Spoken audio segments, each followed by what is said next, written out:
Hey everyone, I hope everyone's doing well today. Happy Cinco de Mayo. I'm not necessarily going to do anything for it, but hope, if you want to drink a margarita, you can. Today I'm super excited. Or a bourbon. I saw Addison Hodges Hart said, "May the fifth be with you," with a big glass of bourbon. I'm like, that's better than "May the fourth Yeah, be you with you." know what? Anyway, Why not? Have him mint julep a little early. Um, as you can tell, I already have a nice little back and forth with today's guest. It's Dr. Matthew Milliner. He is a art historian. He is a professor at Wheaton College. He specializes in medieval and Byzantine art, and he also just published in 2022 a book called Mother of the Lamb: The Story of a Global Icon. Matthew, thank you so much for coming on my show and having this discussion with me. thanks for having me, Joe. I appreciate it. Yeah. So, Matt, just with Joe, that's the name of the channel, as you know. I love to begin every one of my conversations that I have with asking my guest that exact question. What is the gist of your artistic or spiritual or intellectual project? For you, I guess, as an art historian, they probably all three blend together in some way. But so, yeah, what's the Yeah. gist of your particular project? You might call it visual ressourcement, right? Ressourcement, the great French word that did so much to rejuvenate the church in the 20th century, of saying, hey, let's go back to the ancient wisdom of the patristic era and have that break up the calcified Thomism or Protestant theology, whatever, what have you, or even forms of Orthodox theology that, like it or not, they were very calcified too. I Yeah. know Orthodox Christians that were issuing indulgences. I'm not kidding you. I've seen them with my own eyes. And so let's go back to the ancient Christian church and bring that wisdom into the present. So that's in the French word resourcing, but that hasn't happened visually as much. And when it does happen, it sometimes happens in a rather naive way. I'm assuming that the art had always been a certain way with this unfortunately ill-informed revival of icon styles that actually in some cases were modern. So visual ressourcement, using imagery from the ancient church, from the Middle Ages, East and West, and even beyond in the Far East as well, to refreshen and Mhm. to vivify the modern world that is so desiccated and left without these deep pools of meaning that the great Christian images of the past represent. So that, if I had to do it in two words, I would say that there's many other different ways. So, for example, you've got the San Damiano cross I noticed behind you, the That's right. great Francis imagery. That's a powerful image, right? It is. This converted Francis, right? And it can convert people today as well. That cross spoke to him, said, "Rebuild my church," and it's often forgotten that it was an image that inaugurated that experience. It wasn't just an imageless vision. And so images are powerful. I want to use them in powerful ways. I want to use them to refresh, reform the church, expand it, make it grow deeper. Visual resourcing, we might say. Yeah. That is a beautiful project. That is probably one of the best answers I've ever gotten on this channel, by the way. And that Oh, is, good. Oh, I'm so excited. that's I great. hope it was helpful. And it was, I should have asked you this off the air. What denomination are you? I'm an Anglican. Oh, okay. That makes actually a lot more Yeah. sense. Never mind. Yeah. So Okay. I mean, to give you a sense of what that means, people are like, "Oh, you teach at Evangelical Wheaton College. You go to like some, barn church with, um, that looks like Walmart with drop ceilings and fluorescent Yes, lights, right. and where you just have some guy droning on for That's 50 right. minutes." No, I go to a church that doesn't look too interesting from the outside, but you walk within and it's replicated the mosaics of San Clemente Mm, in Rome, mm, swapping out the Mediterranean animals with suburban animals. So squirrels are transfigured, mm. deer, heron. I mean, the things that I see every day walking around my community are um, lifted up into the golden light of the crucified Christ who has been resurrected, and he resides over a oak tree, not a palm tree, because I don't see many palm trees in suburban Chicago, but I do see oak trees, and I need to see the Christian vision united with that. So yeah, it's a pretty beautiful church. I mean, you would step into our Easter liturgy, our Triduum, and you, I think, would, yeah, I mean, it replicates Evagrius Travels, the great Jerusalem liturgies that she wrote down when she, the fourth century pilgrim, went there. We do that. It is no one has a category for the kind of stuff that goes on in Wheaton, Illinois, but it happens. My wife and I and children are deeply blessed by that. So that's the liturgical tradition I participate Oh, in. this is great. This again, this makes a lot more sense given what you do. It also actually gives us maybe this, I mean, maybe to some degree, this is why we already have that good back and forth. But, obviously, as a Roman Catholic, the language is not, I don't, I mean, some Roman Catholics would, throw me out, by saying this, but, especially with the Anglicans, there's a lot more similarity than there is difference. So you're Roman Catholic, Joe? I am Roman Catholic. Yeah. Wonderful. So yes, Victor White. Yeah. Yes. I tell you something that enrages me. We can just get right into it. I don't mean to take over the interview, but you need to know this. Let's hear it. It really, really angered me. Is that, and again, we for the listeners jumping in, Joe and I just had a wonderful back and forth about Jung for a long time. And one of the things that I just lost it is that in his debate with Victor White, Jung goes back and forth, a great Dominican, basically saying to Jung, all right, you're activating some enzymes that have been dormant in the Christian church. Not that big a deal. I can handle what you've got to offer, but your view on evil is completely off base. Mm-hmm. And Jung had the temerity, and I learned this from a horrible little book called The New God Image. It's sitting there, it is, by Edward Edinger, who I like. Okay, yeah. But basically, Edinger, like a poor follower of Calvin or Bart, right, becomes a Calvinist, becomes a Bardian, right, or a Thomist instead of St. Thomas. He comes along and he tries to systematize Jung's worst theological ideas. And in so doing, he's trying to make the case that Christianity is outdated. We've got to incorporate evil into God, which was, again, the dumbest move that Jung made, that he himself grew out of when he's citing 1 Corinthians 13 in his autobiography. And in so doing, I'm not kidding you, Edinger isolated a line where Jung said that Victor White was killed by cancer because his psychology was reacting to his debate with me. I was like, did you just pull that off, Carl Jung? I never knew that. Did you just say that a poor man was afflicted with cancer because, I have the quote. And that's when I look at that, I'm like, okay, like this is where the fundamentalist Jungians come along and you're like, do you really want to go down that road?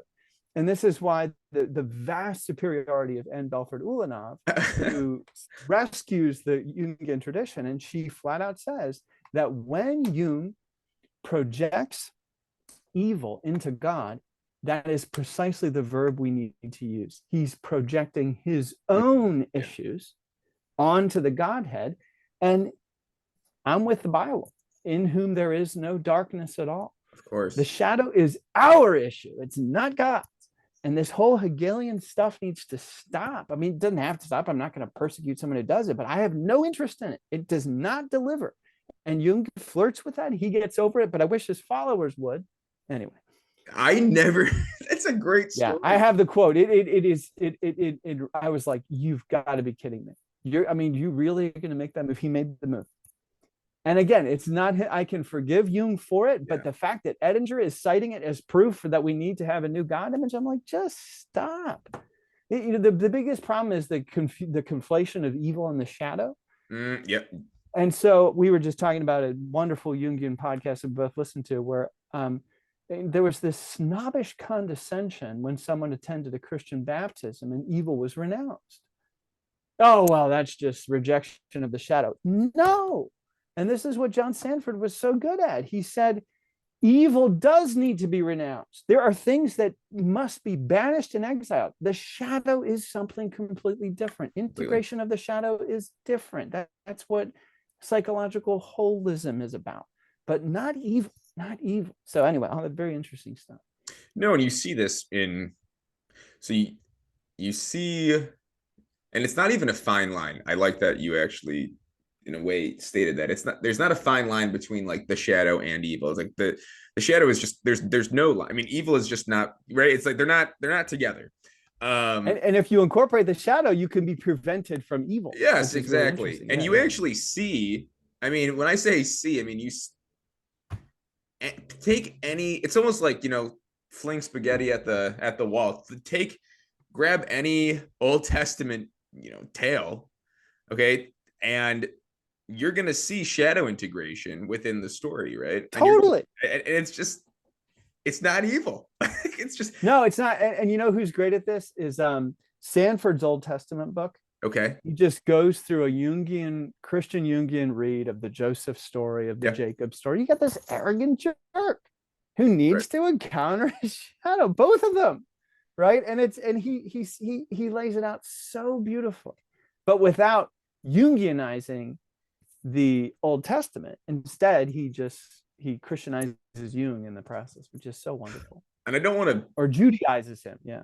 I'm okay. So I'm worried to bring this up just because, number one, this is the first time I've ever thought about it. And I don't like just spewing out, thoughts that have not been ruminated on, but also I don't want to sound like a blasphemer, but I mean, could we even say that in some way you see actually Christ in having shadow incorporation or anything like that? I don't know. I'm trying to think of a situation where you would see this in the New Testament. And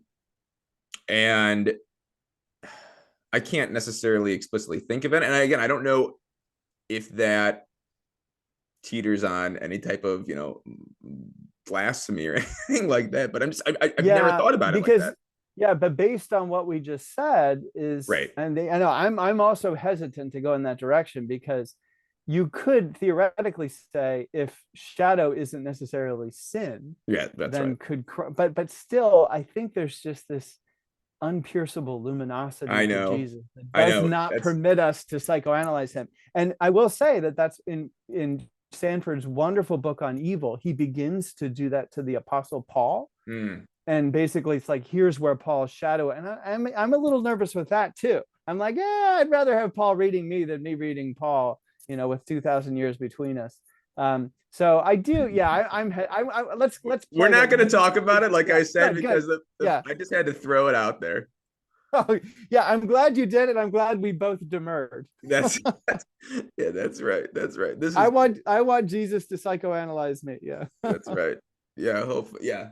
God help us both, I guess. God help us both. Well, so let's and I mean, really, we can take this conversation in so many different ways now. Obviously, we can stick with Jung, as it is a serious theme that has been established now, but we could take it other different ways too. Let me just ask you a couple questions, I guess I've been ruminating on, and I'm sure that the thread that we've already weaved will make itself known again. I've been thinking I've been thinking a lot about the difference. Joe, forgive me. I want you to jump back to that, but because I just dropped a grenade at the beginning of your podcast, I want to quote the line. Let's hear it. Just so everyone knows I'm not making this up.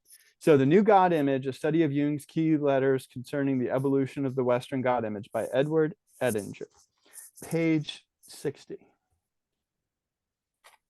If we do not care, this is quoting Jung in 1977, from a book published in 1977. If we do not carry our own cross, we will surely be crucified. So X, who had not enough backbone to carry his cross, had an illness and must die of cancer. And Jung is clearly referring to Victor White in the X. He didn't dare write it out, but Edinger explains and endorses it. So again, it's even worse than I had remembered. That Victor White didn't have enough backbone to carry his cross, had an illness and must die of cancer. I'm like, that for me, it is a red flag on the field. Like, take the bench, Jung. You don't pull that off. Anyway, I wanted to make sure that was concretely spelled out. So one knows where he lost me. I Right. don't think a lot of people know this. I would say that this is that we're gonna call that a Jungian deep cut. That was just Oh, I love it. I love it. You can get, and now you have the source so people can yeah. find it and realize like, I don't know how I feel about that. I not my game. Anyway. But you were saying something. No. I'm even wondering if we should go there. I mean, do you want to just talk about evil more? I mean, we have no. I don't. Whatever you want to do. I have an idea of where we can go, but no. You take me where you want to go. I threw that out there, and you're in charge.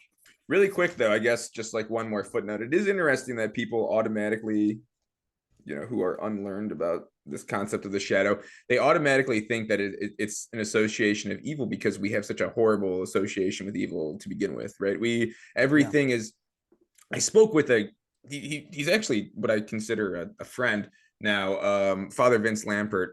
In January, he's an American exorcist. I spoke with him, and we had a great little conversation about the demonic. I've seen this guy. Yeah, we had a great little conversation about the demonic and obviously possession and all these things. And actually, I believe that you guys, when I say you guys, I mean when you were on that interview with Grail Country talking about the letter of the devil in Meditations on the Tarot, you brought this up. It's like not everything is, something can be evil, but not everything is demonic per se. And that's the middle ground that Tom Berg so helpfully charts. Yes. Lest we jump to demonic or psychological, he gives us the middle, which is fascinatingly helpful. But we're so polemic in our understanding of good and evil, right? Or like and it's like this materialist language that we have to assert on it, or it's a materialist understanding that we have to, of how we make sense of it, because it's so impossible for us to understand there's like this middle ground. And what's the term? It starts with an E. Egregore. What is it? Egregore. So essentially an egregore, and help me out here, but essentially an egregore is the spirit of a group, right? Maybe it's like the nefarious spirit of a group that actually projects out evil into not only our physical existence, but also in the metaphysical existence. Am I right about that? And not necessarily evil too. It can sort of be the spirit of a corporation, right? Okay. Gosh, I worked for that place and I just didn't like what it felt like when I stepped in the building, right? You're dealing with almost an egregore. And evil, like demonic evil, which at least in my reading of Tom Berg is that he never outright denies that, he's kind of bound to hold on to that idea, is I like the way Stanford put it, is that, and this is a keeper, right? And he says that shadow is about wholeness, but evil is actually anti-wholeness. You have to imagine an aggressive entity, disembodied malevolent psychic entity that wants to destroy you. And that is there as well. And maybe pure evil could use egregores, right? But he doesn't necessarily tether them to it. Again, we're dealing with great mysteries, and you talk to a serious exorcist who knows that when he encounters this kind of malevolence, you don't want to assimilate it, right? That's right. And this is where kind of Jung's marital experiments. I mean, let's just all of his contemporary fans need to really grapple with the fact that he would walk into conferences with Tony on one arm and M on the other, and boldly defying the conventions of monogamy in our culture. And I'm sorry, I reserve the right to be scandalized by that. You should. And to be frustrated by that, and to say it wasn't helping Emma. In the name of Emma Jung, for goodness sakes. Let's call ourselves Jungian in that sense, because thankfully he gave the Grail Project to her and she wrote that wonderful book. I mean, what she had to put up with. And so I'm just like, no. And I would say now he might be flirting with a thing called evil, because think of the permissiveness that has emboldened other people to move past the repressed Western norms. And I'm going to now leave my wife. I mean, it's, for goodness sakes, it's just so sad. And so that's how evil works. Evil is incredibly smart. And I like to point this out, is that when Putin says that the West is animated by Satan, I want to say, well, you know what? I think you can find Satanists in the West. They'll be thrown into prison, I would imagine, in Russia, and you can see them out in the open. Here, I wrote an article for Bulwark about meeting a Satanist in a relatively boring conversation that I had with him, and I realized he was just an atheist who was slapping some Satanism on for entertainment purposes. And I'm like, I prefer to live in that society than in a society where, frankly, the demonic can be moving under the cover of the Russian Orthodox Church with a former KGB agent who's endorsing nuclear annihilation. I mean, it's like, for goodness sakes, Satan is clever. Let's get that through our minds. Constant vigil. I'm not saying that, I'm not dismissing and condemning the entire Orthodox Church. I'm just saying, last time I checked, there's a sophistication when it comes to evil that will embed itself in ways that require utmost vigilance among all of us. Of course. Never to incorporate it, always to reject it. But the shadow is an entirely different story. That comes from an overly scrubbed neon Bible Christian toothy grin view that we have to get past to have a sort of grit and kind of a Lutheran undergirding to our understanding of ourselves as sinners saved by grace that we never graduate from in the Christian tradition. That's shadow incorporation. Exactly. And you might even say that that's what the Lutheran tradition offers for the Orthodox, Catholic, and Anglican and all the churches. It's like, hello, don't forget your shadow. Don't forget your shadow. One of my favorite Luther lines, and I don't love everything Luther said, but I love this, is he says, in one of his letters, he says, beware of ever approaching God as anyone other than a sinner, because Christ dwells only with sinners. And it's just like, what is that? That's shadow. That's shadow. You don't get scrubbed clean, right? And show up to God all ready to go. He's the one who scrubs you clean. And you might hear that and say, well, it's a Protestant confessionalism. No, I see it in Therese of Lisieux, who wants to get merit out of the way between her and God. I see it in St. Francis. I see it all of the saints. They always have a deeper understanding of their sinfulness. That's shadow.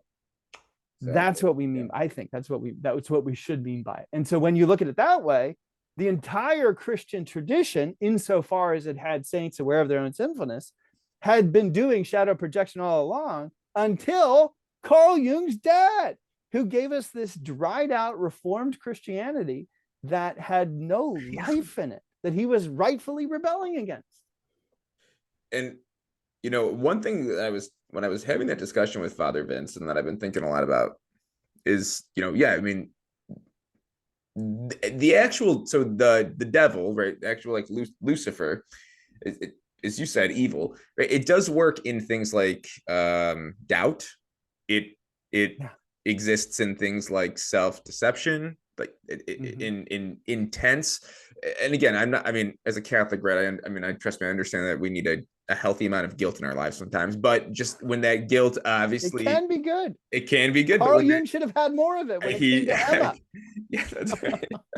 When that guilt then turns into shame, though, right? That's and there's a difference. Guilt and shame are two different things. People conflate the two, and that's very dangerous. But when guilt turns into shame, right? The devil works in all these things, and as you've pointed out, what's a way to combat evil in our lives? Well, it's shadow incorporation, because when you actually incorporate that shadow, you're not as well, you're able to actually say, I feel shame. You're able to understand in a more profound way the guilt, the shame, the doubt, and you can almost get in front of it, right? So you're able to get in front of it quicker when you do proper shadow incorporation. And if you don't ever incorporate that shadow, right, what happens is that doubt and that shame and that self-deception gets the best of you. It gets in front of you, right? And it could lead you down a very, very dangerous path. Very dangerous. Yeah, you're going to be a good counselor if you aren't already. That's exactly it. Is that lifting the veil, of shame, is part of what this is about. And insofar as the Christian tradition glorifies shame, or says that shame is the point of the gospel, then it is satanic in the sense of That I mean that's an Yes. aggressive term, but No, I'm no, but I saying shame actually is one of the tools of throw Satan. it out there. I like it. There's a It's great good. book. I found it very liberating. It's called The Soul of Shame. And that reading through it's by he makes his rounds in evangelical circles. Kurt Thompson. Okay. And really wonderful book where he walks through some of the neuroscience of shame, but is deeply informed theologically. And it goes back to things that were embedded in me in youth group when I was a teenager, which is that the Holy Spirit convicts, but doesn't make you feel guilty, or it doesn't make you feel this shame, right? The Holy Spirit wants to tell you, here's what's wrong. Let's move into the light of forgiveness and metanoia, repentance, changing of the mind, moving forward. Whereas Satan kind of wants to, or we could also, to use the middle ground territory, terrain, the 8 deadly thoughts of Evagrius, that those negative patterns want to kind of just sit on you and make you stay there and ruminate in self-hatred. And that is a horrific way of moving forward. And so they're really interesting terrain that we've uncovered here. We can never glorify shame. It actually, according to Thompson, it is something that one must move away from. That's right. But again, after the conviction happens, to move away from the wrong behavior. That's right. And that's, and I would say that's a key, that's a key miscalculation that's just perpetual in our society today, is the conflation of shame and guilt. Yeah, exactly. It truly is. And I think for so many people, if they're able to just, if they're able to understand that difference, the differentiation between the two, again, because it's actually, so it's funny because it actually is almost analogous with the shadow and evil. It's like we think that the shadow is evil, but it's actually, when you get into the weeds of it, it's actually so distant. We think that shame is guilt, but when you actually get into the weeds of it and what shame is and what guilt is, you actually realize they are two totally different things. And you know the word, Joe, if you don't mind, I'm going to take Please. advantage of this. I have a lot of Evagrius of Pontus in my head right now because I've just finished a research project on him that's been going for about a year. And I've got a bunch of Evagrius books stacked up here. And he's sort of the master in this regard, that he dies in 399, an incredible life story. For goodness sakes, I mean, when your mentors are Gregory of Nazianzus on the one hand, and the great Macarius, the great desert saint, on the other, like the two bookends of his life. I mean, you've got a great education. That's right. And so he emerges, you can't beat it, right? And Evagrius emerges as a figure of profound importance in the Christian tradition because of the parsing that we just described. Of course, his word for that would be discernment, right? The diakrisis, right? The discernment of spirits. What's going on? And so the job of a professional counselor is to let's parse out what's going on. And for goodness sakes, don't get that wrong, right? A misdiagnosis could do real damage to someone. What if you encourage them to lean into the shame, love the shame, wallow in the shame? I mean, many Christians have done that in the past. But instead, no, I'm not sure, as Ignatius would put it, that's what the good spirit is saying to you. The evil spirit is saying this, the good spirit is saying this, discerning which spirit is going on. The entire Christian tradition has that, but in my opinion, one of the mother lodes is in the teachings of Evagrius. And as I've kind of worked through a lot of the recent material on him, the people to be aware of are, first of all, Gabriel Bunge. Oh my gosh, this guy is a tour de force. What's the name? If you're not, so his name is he's really wonderful. So Gabriel Bunge. So here's his book, Spiritual Fatherhood, Evagrius Ponticus, that is sometimes he's referred to as Ponticus, on the role of the spiritual father. Wow. And he throws down in the beginning. He's like, what's the problem in our society? We've so attacked the male and the female that we've eviscerated. And now what happens is these new movements come in this neutered world to take on the father image or the mother image, Mm-hmm. and Mm-hmm. it's vastly more oppressive than the paternalist or maternalist Sure. ideals we had before. Sure. So that's how he says what's lacking are spiritual fathers. Yeah, a And then misunderstanding of the teleos, right? Like that's exactly. And he points to Evagrius as someone who emerged as with the gift. It cannot be. It's weird. He says it's an undeniable gift of God, this mantle of spiritual fatherhood. But at the same time, it can't be earned. But on the other hand, it has to be, because you earn the right to be a father over time. And Evagrius, however it happened, undeniably by the end of his life, had emerged as a true spiritual father. And Bunge, who himself, he's a priest and a Shema monk, I'm sorry, of the Russian Orthodox Church. Okay. And he lived in a hermitage in Switzerland. So we're talking about a real contemporary hermit. And he simply explains that there's something about Evagrius that all of the Christian traditions need to look back to, because he belongs to all of us. And he is sort of the master, not got the sort of, no, he is the master of discernment. And so he, of course, is the one who generates the tradition of the 8 deadly thoughts that then become the 7 deadly sins in a degraded form. And you want to catch them with thoughts. You don't want to catch them when they're sins. It's too late. But really, I mean, look at this. There's someone who's interested in cognitive behavioral therapy. So here's the recently translated book, wonderfully translated by David Brockie. Evagrius of Pontus, the title is Talking Back. And the Greek is antiretikos. So he translates it as talking back. Sure. And what this is, I cannot recommend it highly enough. He just goes through the 8 deadly thoughts, which are gluttony, lust, greed, sadness. I had to memorize, but I got nervous. So gluttony, fornication, greed, sadness, which also could mean envy, anger, listlessness, acedia, is the translation, listlessness, vainglory, pride. So gluttony, lust, greed, anger, sadness, listlessness, vainglory, pride. And what he does in the book Talking Back, he says, if you're going to go down, this is one of the 8 ways that it's going to happen. And if you've overcome gluttony, lust, and greed, the battle is just beginning. Those are the easy ones. Oh, exactly. You know what I mean? Those are the easy ones. If you haven't wrestled with envy, it probably is because it's got you in its stomach. Yeah. You're not bitten by it. You're probably digested by it if you don't know what it is. And I see people who are animated by envy and they don't know it. And because I've been animated by it. Of course. So all this to say, shadow incorporation. What does that have to do with? Thank you. That's right.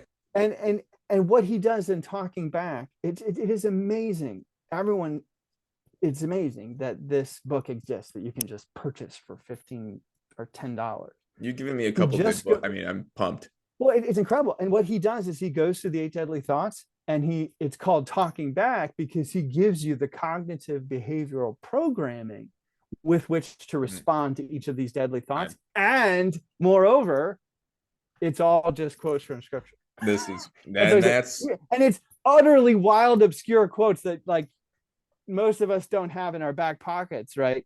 There's just like out, and it's the most wild allegorical interpretations, because the 7 nations that occupied the promised land for Evagrius, the 8 nations are the 8 deadly thoughts that you must conquer and battle in order to inhabit the promised land. But of course, you can't do that on your own. You have to do that by grace.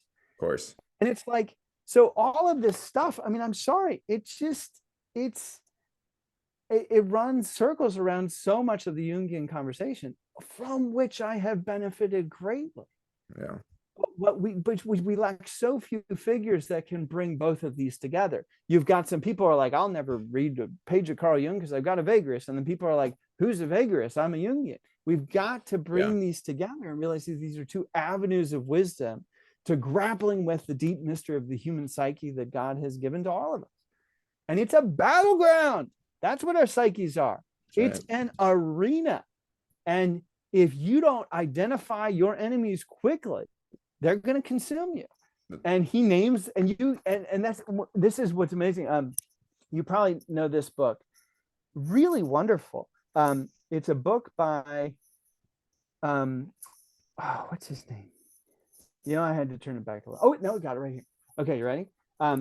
Jean-Charles Nault, Nault. He's a Benedictine monk, abbot of Saint Wandrille, I believe, in France. And so it was translated. The title is this, ready? The Noonday Devil, Acedia, the unnamed evil of our times. And he basically makes the case, this wonderfully Catholic French Benedictine, that when acedia, and he tells us why it was removed by Gregory the Great from the list of. Yeah. Oh, is that? Yeah. Who's that? Benedict? There it is. There's my. That's my Saint Benedict medal, man. Keeps me away from evil. I love it. You gotta love the Benedict medal. I'm thinking about being an oblate. I actually am too. Yeah. I would no, but that's a whole nother conversation. I know. I was gonna say, yeah. Well, we could go. Okay, so all this to say, and that's what Benedictines should do, is they should, whether they're from the Catholic or the Orthodox tradition, and they're Protestant monks too, they should come along and I can give you the bibliography on that if you're interested, but they should come along and be helping those of us who are in the world who don't have the time to sort all this out. And they're doing that. And Noel says, look, I get it. I understand why Gregory the Great had to simplify the list. But when he left out acedia, he exposed us to a battle that is conquering so many of us, and we don't even have a name for it anymore because it's untranslatable. Yeah. And in the Noonday Devil, which is how it's famously called from Psalm 91, I think, he basically says that this is just consuming the church, that listlessness, this sort of depression doesn't even begin to parse the sophistication of what acedia offers us, or how it destroys us. Yeah. And he gives you the recipe for how to overcome it. And the recipe includes perseverance. It includes you just kind of push your way through. He said, Evagrius says acedia hits from about 10 a.m. to 2. And once you identify it, this thought emerges at about 11 a.m. Wow, nobody cares about me. Man, I'm not loved in this community. I need to move on somewhere else. That's acedia talk. And it's like amazing. And there's also a wonderful Protestant theologian, Kathleen Norris, who wrote a book called Acedia and Me 2 decades ago, where she just talks about her battle with this. It's like we have these sort of so Evagrius emerges as this sort of general who gave us the marching orders, the plans, the strategies, the military cartography with which to overcome these sins that vanquish us. And they're available to us again. It's exciting. I'm getting chills because this is really this conversation. This is like providence at work. I'm doing this kind of challenge. I won't get into it right now, but it's a challenge that I'm giving myself for 10 days. And literally part of it, as I mapped this out yesterday in my journal, was how to fight the feeling of midday depression, right? That's acedia. So this is scary in a beautiful way that somehow you brought this up. I didn't even think that. I'm so glad. That makes me so happy having this conversation. That's wild. Let me read to you exactly Evagrius's prescription. So this is look, and I get it. I know that medicine can help people. Hey, listen, you're talking to the right guy if you want to. Right. Wait, and I get it. But I think we are just simply an overdrugged society. Oh, dude, that's what I was going to say. You're talking to the right guy about over. And so, dude, we're drugging. Yeah, I know. And that's the thing. It's and I get it. And someone who's benefiting from that. Okay, good. But I hope I'm glad God is using it. But guess what? The pharmaceutical companies are too. Let's not forget to factor that in. And I hope that your trajectory is to be off of it. Yeah. And when you're off of it, And that is a hope, right? And I know that in extreme situations, it's different. I get that. Sure. But when you're off of it, the medicine you need is in Evagrius. He just expands Jesus's cognitive behavioral therapy when he used scripture to combat what the devil offered him. And what the devil offered him, and I got to throw this in. This is from Henry Nouwen's book, In the Name of Jesus. So good. 70 pages. And Nouwen says, what are the three temptations? He translates it into contemporary terminology. He says the three temptations are the temptation to be relevant, the temptation to be spectacular, and the temptation to be powerful. He says the antidote to the first is mysticism, becoming a person of deep prayer instead of a relevant, hot topic, right? Yeah. The antidote to the second, the temptation to be spectacular, is community. Yeah, that makes sense. And he says that's why Jesus sends people out 2 by 2. Makes sense. Because so one person doesn't get all the glory, right? And I think at its best, that's what this wonderful YouTube network is doing. Like, it's not someone stealing all the glory, but sharing it. Let it be so. And the answer to the third, the temptation to be powerful. And let's all admit it, it is all over these new internet networks that are coming up, those three temptations. He says the answer to the temptation to be powerful is to love. And unless that sounds too slapdash, it is far easier to have control over people than to love them. Of course. And he said the church over and over again will choose power over love. So all this to say, Evagrius just takes those three classic temptations and expands them into 8. And here's what he says in regard to acedia. So it's so good. So the demon of acedia, also called the noonday demon, the sickness that destroys at noonday, Psalm 91:6, is the most oppressive of all the demons. He attacks the monk about 10 and besieges his soul until 2. First of all, he makes it appear that the sun moves slowly or not at all, and that the day seems to be 50 hours long. Then he compels the monk to look constantly towards the windows to jump out of his cell. It sounds like my attempt to pray this morning. Yeah. Further, he instills in him a dislike for the place and for his state of life itself, a dislike for manual labor, and also the idea that love has disappeared from among the brothers, and there is no one to console him. The demon leads him on to a desire for other places where he can easily find the wherewithal to meet his needs. I mean, that is like high level prescription. I'm sorry, that's the diagnosis, and here's the prescription. Perseverance is the cure for acedia, according to Evagrius, along with the execution of all tasks with great attention. Set a measure for yourself in every work, and do not let up until you have completed it. When we meet with the demon of acedia, then is the time with tears to divide our souls in two. One part is to encourage, and the other is to be encouraged. Stand there firmly and be patient. Bravely take all the demon brings upon you, who is the most grievous of all, and who on this account will effect the greatest purification of the soul.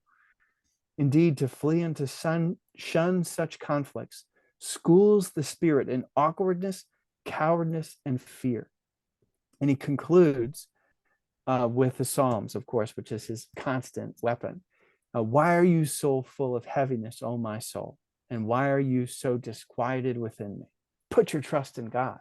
It's like, so like acedia is like you need the kick in the butt. Like, keep going. Yeah. Keep going. Yes. I get these students come up to me, oh, I can't turn in my paper. I'm just, it's COVID. COVID's over. It's COVID's done. over. Get it done. Get the paper done. That's what you need to hear. You do not need compassion from me. You need me to tell you to get it in, right? And it's funny, I mentioned that. I've got on my desk here a quote from Jung. When one does the next and most necessary thing without fuss and with conviction, one is always doing something meaningful. Mm-hmm. And when I have to grind the next email out and just look at that quote, it's the same thing that Evagrius is saying. Like, just keep going, Right. keep going. It's like you need that kick. And I think, honestly, that's what, I know people have all their opinions about Jordan Peterson, and I know you do too, but I'm like, he's giving a lot of people that kick, right? Yeah. Does he do it the way I would do it? No. Does he do it to a lot more people? Yes. Yeah. And is it working for a lot of them? Yeah. It sure is. It Yeah. sure is. It really is. So it's like, I don't know. I don't care who's going to give that to you, but that's what you need, an energizing coaching, right? Of like, and that's what Evagrius offered and still offers today in these wonderful new translations that didn't even exist 20 years ago. We've got gifts that are being presented to us. And it's like, we all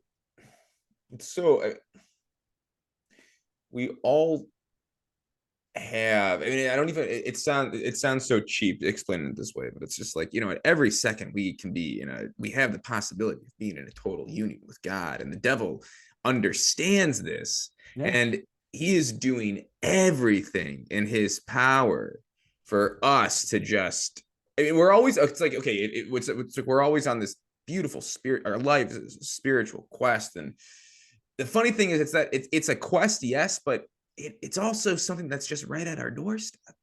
And the devil wants us to believe that, no, this is it. The devil wants us to believe that this is like a multi-tiered, multi-road journey that we actually have to go on. Yeah. But in reality, it's right in our doorstep. And that's the Pauline understanding of grace. And I would say the Lutheran one to an extent as well. It's like at any moment you can, Thomas Merton says this at one point, at any moment you can break through to the underlying unity that is ours in Christ. Yes. And this reminds me of one of my favorite lines ever.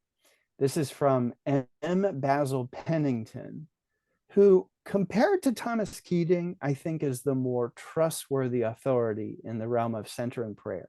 Okay. And Keating's great, but he also goes a little off the rails. Okay. Yeah.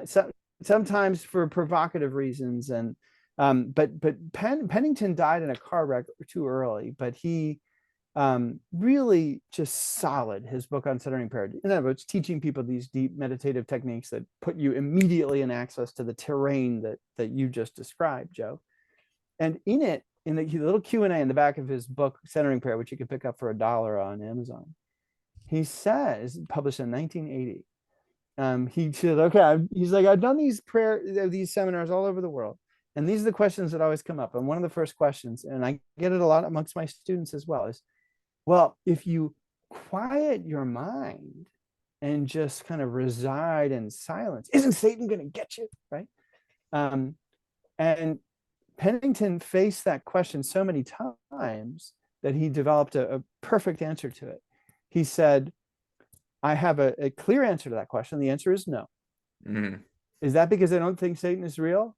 No, I know Satan is real. But he said Satan's battleground is the realm of the mind.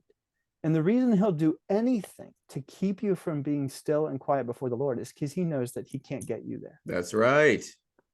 Right? That's right. Exactly. Don't we know that psychological health that any professional is ushering someone toward is to the point where you can sit in total contentment and silence for 20 minutes in God's peace and not be tangled up in your thoughts or your future plans or your worries of the past or your shame of the present, right?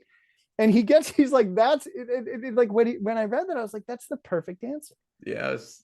And I want to become a person of peace that can reside there more deeply. Yes. Every day. I mean, maybe one day I'll actually get to the point, which is the minimum that Pennington and Keating and others prescribe, of twice a day of 20 minutes. I can do once. And why?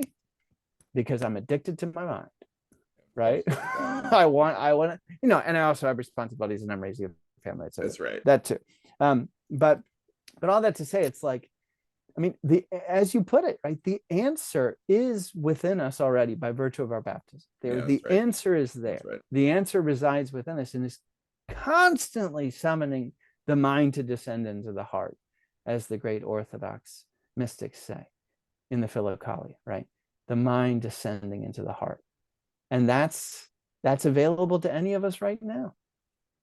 And that's why in my personal life, that's why I started reading meditations, because And this is, trust me, meditations is not my first time journeying into the more mystical realm, but I just don't know any other, for me personally, I just don't know any other approach that I can take currently in my life. I need to obviously tap into the more mystical sides of Christianity.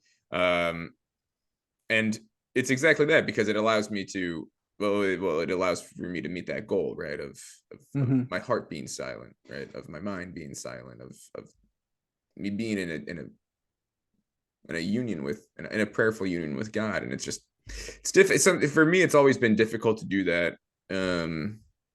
Exploring different avenues of Christianity. And it's not, well, it's always so funny when you talk about mystical Christianity, because I hate using that term, because it's like all Christianity, no matter what you're subscribing to, in some degree, is obviously a mystical entity. But, you know, obviously there are thinkers, and there are strategies, and there are practices that obviously highlight the mystical union more. Would you say that you're a particular, do you practice your faith in a, what would you consider a more mainstream or a more mystical way? I aspire to that. You know, there's the great Rahner line, the Christian of the 20th century, and we would add now, of course, 21st, will either be a mystic or he won't be at all. Yeah, that's right. And so I think one, you know, a level of experiential amplitude is required, lest it be, because there's no longer too many benefits from just the cognitive ascent and that's right. you know, the institutional membership. One, you know, it's like you don't get the goodies that you once did. That's right. From those allegiances. And so the payoff needs to be, in some senses, deeper, and that's a wonderful development. But got to shout out to Addison Hodges Hart, his extraordinary substack. I am taken aback by how the pragmatic mystic just delivers over and over again. I know what you're talking about. He has such a light touch and a practical touch that makes it just so profitable. It really is a worthwhile subscription. And I don't say that lightly, because but what he really does is he unpacks mysticism as the practical details of it. And frankly, I mean, the Buddhists are just so beyond us in this sense, because, and I speak as a Christian, because they don't get as lost in the theology. They're better at outlining the practicalities. Sure. And so I just want to frankly steal from them. Like I don't assent to Buddhist metaphysics. Like I'm a Christian. I'm God from God, light from light. Like I just don't buy it. Right. But as far as the practical details that some of them can offer us as to how to spend time alone and in deep silence, I will gladly plunder the Egyptians and take that stuff with me. And what Bunge says in his book is that Evagrius had all of that. He had massive intellectual learning. His Kephalia Gnostica is this extraordinarily long text of deep originist speculation. So it wasn't it's not like he wasn't capable of, I mean, traversing the terrain of the liberal arts. He knew that intimately, but he also had all the practical details, the way that Buddhists have today. And you have that in the Christian milieu. And so he'll give you some of the concrete steps required in order to do this. And Bunge says that once the first Origenist controversy happened in 399, which was a horrific political catastrophe, where Evagrius was persecuted. Fortunately, he died before he saw the worst of it. The Long brothers were persecuted. The Tall brothers were persecuted. These three guys who ended up having to find refuge with John Chrysostom in Constantinople, and then they excommunicated Chrysostom for that reason. It was an absolute political disaster. And so you had this gold mine of Christian wisdom embedded in deep practical assistance for how to attain God mystically, that then was shattered by this political controversy. And Bunge says, I kind of flirted with this thesis, and then I was so glad to see Bunge really spell it out. He said, and the split just got wider and wider ever since between theology and spirituality. Yeah. And we've got to unite them again. Right. We've got to unite them again. Right. And if the Buddhists can help us do that, great. Sure. Are they going to help me theologically? Not at all. Right. I mean, that doesn't come from not having engaged Buddhism. It comes from having engaged it considerably and being deeply dissatisfied with what they have to offer in that regard. No, that's my story too. That was my story in undergrad. Right. I mostly took Buddhist classes actually in my religious studies there's undergrad. tons there. And it was great, but yeah, it was just I ultimately did not subscribe to it. Yeah, and I had the choice. You can learn from it. You know? Yeah, you can learn from it. You can still learn from it. Well, anyway, I mean, it's just there's so wow. I hope we can have another conversation, Joe. I really enjoyed this. I was thinking because again, we got to go, right? 4:30 or 3:30. Unfortunately, I do. Yeah, I do have to. I got another that's fine. appointment. Maybe I can text. Funny because we did not. I feel like we've talked. I feel like we've talked about one thing and everything has been a footnote in a good way. Like, you know, like, I don't like. I actually don't even know if we. I don't even know if we. I don't know if we have a title that we discussed. Like that we said, oh, we're going to talk about this particular topic, and here we go. It was kind of just. This is just a natural, you know, flow from our off the camera, you know, conversation, and this is just a footnote. But this is great though. Well, what were you just saying about you said I didn't hear you.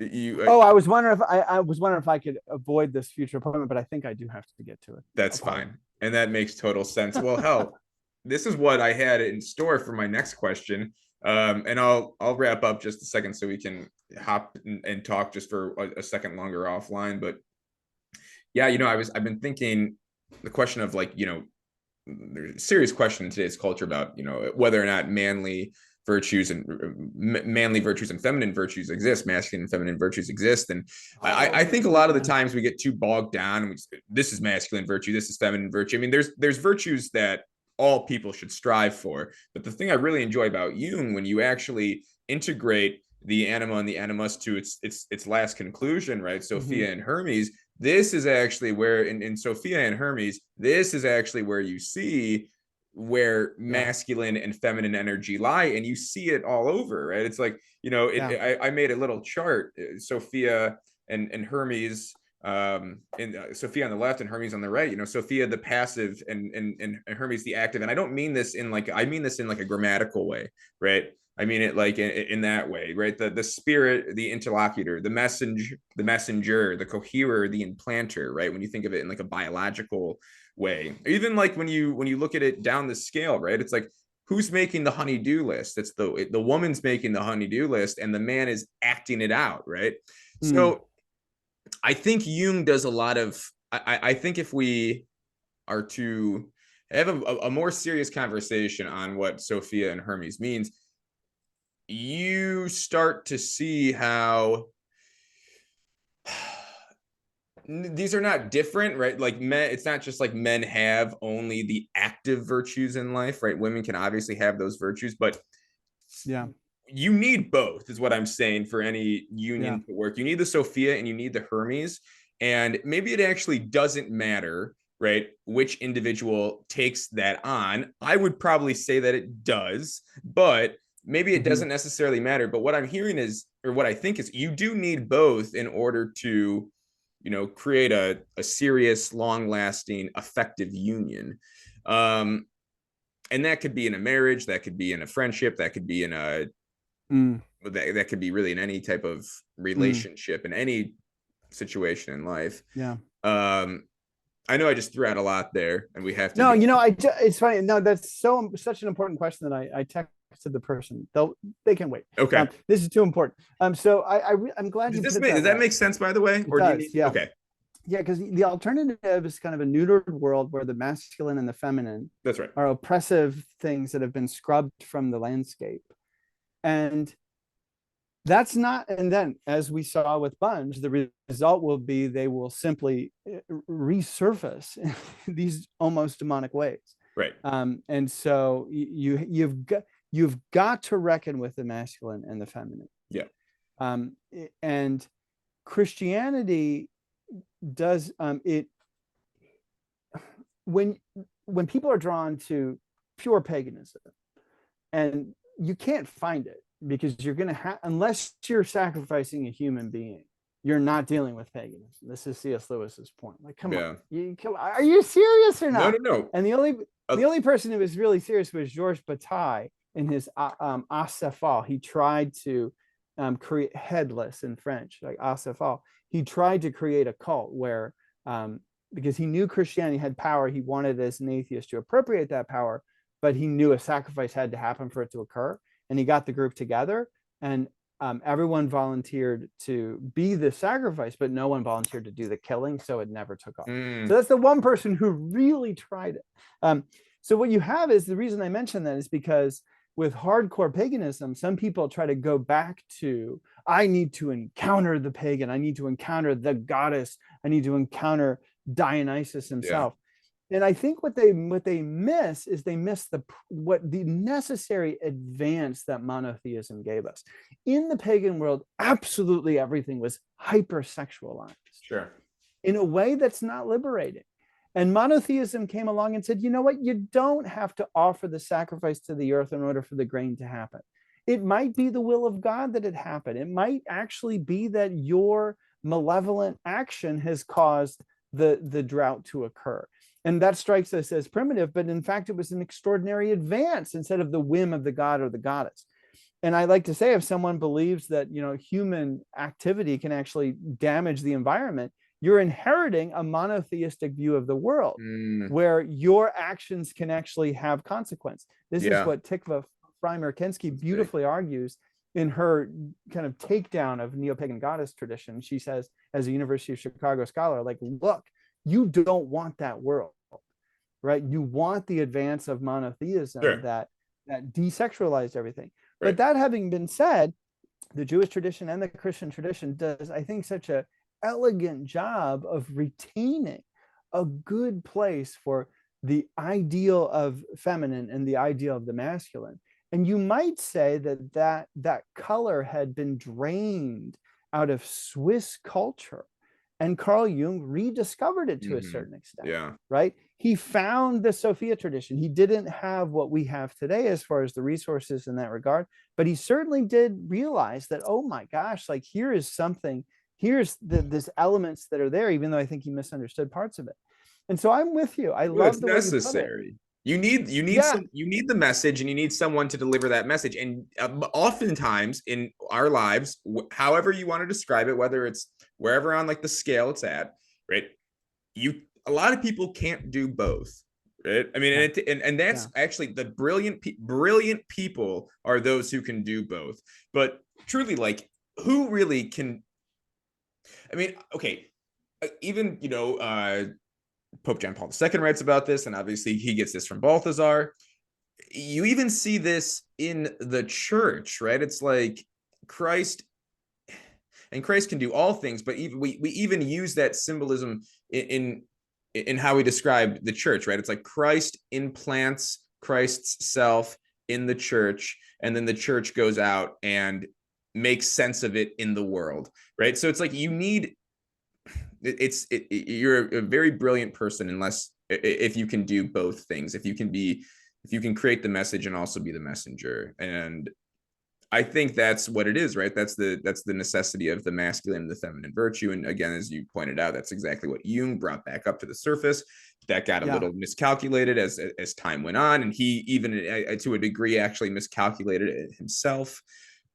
And this is exactly what this is in the symposium. This is exactly what Socrates' vision is of platonic love, right? It's the interaction between two entities, that truly interact with one another, and create, and through that, in that creation is love, right? And the necessity of two entities,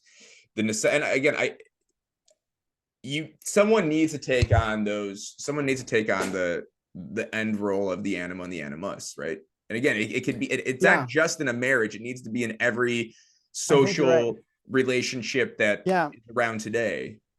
Yeah, and I think so. A couple of things about this. One, bibliography. A really good book is John Sandford's Silent Partners, where he does a very responsible job of unpacking how anima-animus dynamics play out in marriages or don't. Right. to the detriment of both partners. And I think it's very deep, very practical. And you asked about sort of initiation and reception. Mm-hmm. And this is where I think both genders require both of those. That's right. Yes. And so and I think it's so obvious to me that even if you, and again, I'm only doing exercise one more. Well, I know. And this is what, I mean, and I've read some really, I mean, I don't want to get into the weeds of this too much, but when people start to say that the male biology is necessarily kind of the giving and the female is receiving, I don't think that plays out in the intimacy of what sexual relations. It's much more of a give and take. It's both. Yeah, that's good. And so I think it's kind of a biological caricature. That's good. And I'm not saying that, perhaps one gender might specialize in one more, but you can give in a feminine way if you're a woman. You can receive in a masculine way if you're a man.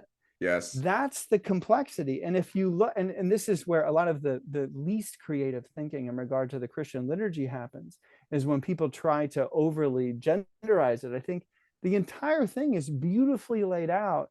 The priest is necessarily both offering and receiving. If he says the epiclesis, which is come Holy Spirit, right? That's a receptive act. Yeah, that's true. So I think you have to have a poet's artistic holding of the brilliance and beauty of these glorious gender metaphors. And they're not just metaphors, they're also concrete reality. Yeah. And I think one elegant thing to say, I've always been stunned in the Latin, not always, I had to learn it at one point, but in the Latin recitation of the Magnificat, Magnificat anima mei. Isn't that beautiful? My soul magnifies the Lord. That so many armies of male monks throughout history have said that. That is beautiful. And some people might hear that and say, are you reducing Mary to a psychological projection? Absolutely not. Instead, with a medievally informed mind, I am able to approach her in a variety of different ways. Mm-hmm. And I think that as a concrete person who is up there with God, right, first and foremost, who was a virgin who gave birth to the Savior, but also as a metaphor for the church. Undeniably, she functions that way in Scripture, and also as a metaphor for my own soul. Yes. And if that frustrates people, then they haven't learned yet to think like they did in the Middle Ages, with multiple polyphonic resonances of meaning going on at the same time. And so, did Carl Jung recover a psychological dynamism in the view of the Virgin Mary that had been forgotten in the Christian tradition? I think he may have. Do we need to clean it up a bit? Oh, yes, we do, because he tries to make of her a quaternity, completely misunderstanding Munificentissimus Deus of 1950, when the Catholic Church proclaimed the Assumption of Mary. He just doesn't. It's actually his response to that declaration in 1950 is quite shrewd psychologically, but quite ill-informed theologically. And if that frustrates someone, like, you need to learn how to do both. You've got to know how to do both. So I love it. The poet's heart. You have to look at it like you have to think of it. I know, and this is what happens when someone is a little too heavy-handed with those metaphors. Yeah. Especially in the realm of gender, it's like holding a flower. You quash it. It's like, hold on. We're talking about the mystery of gender, which is part of the mystery of God. Yes. Do I believe that God is masculine or feminine? I think there's two things that need to be said there. I believe that God is both, and I believe that God transcends both. Hey, dude, we're on the same page with that. Yeah, and that's Genesis 1:26 and 27, right? Okay, hang on. We have to have. This is great. Okay, you know what? I know we don't have time. We have to go, I'm guessing, but because that could launch us into another great conversation, because I was just listening to this wonderful podcast from the philosophy professor at the University of Texas, Austin, really talking about how we totally misunderstand, and Adam misunderstands where Eve actually derives from. He talks about the relationship between aggression and sex, and how really these things are just so locked into one another. And Adam, and I don't know the Hebrew, but Adam essentially claims that she is from my side. And no, that's not true. Adam's the primordial person, right? So it's not just he did not create Eve, right? God creates Eve, but Adam forgets this. And Adam believes that for a second, right? It is truly, I mean, yes, it's his rib, but he believes that it's his manly rib that creates Eve. And this podcast that I was listening to just really gets into that. And I for some reason, it just went off my mind, and I was like, we got to talk about this. But and this brings us back to, you've got the San Damiano cross up there. You've got Mary, of course, there, and John on both sides of Jesus. Sure. And Augustine's interpretation of that passage, he read it allegorically, as one does, and he said that don't you see that this is the church being born from the side of the Lord? Yes. I'm like, whoa, right? He throws the second Adam layer onto that. Yeah. And it just, I mean, it's so beautiful. And so there's that layer as well. I know. Man. Let's do this. I'm going to stop. I don't even know what to title this video when I end up titling it, because we've talked about so much and so little at the same time. Throw Evagrius in there. Let's say. I think so. Matt, it was a pleasure. Obviously stay on just for a second, and when I stop hitting the record button. But everyone, I hope you really enjoyed this episode, and I'll see you next time. Thanks.